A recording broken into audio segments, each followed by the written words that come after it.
ముందుగా మేషరాశి.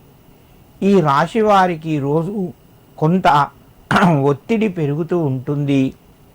ధనపరంగా కొంత ఇబ్బందులు ఎదుర్కోవలసి వస్తుంది.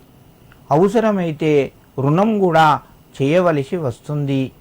మీ యొక్క సమస్యలు వెళ్ళిపోయి పరిష్కార మార్గమై మీకు ధనం వచ్చేటువంటి మార్గాలు కూడా ఈరోజు మీ ముందుకు వస్తాయి.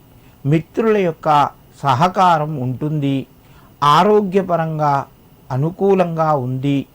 దైవ కార్యక్రమాల్లోపట పాల్గొంటారు. ఏవైనా ముఖ్యమైన నిర్ణయాలు తీసుకోవలసి వస్తే మీరు ఇతరుల యొక్క సలహాలు తీసుకొని వాటిని పాటించండి. మీకు అవి మేలు చేస్తాయి. మేషరాశి వారు ఈరోజు దత్తాత్రేయునికి శనిగలు సమర్పించి నమస్కరించండి. మీకు మరింత శుభయోగం కలుగుతూ ఉంటుంది.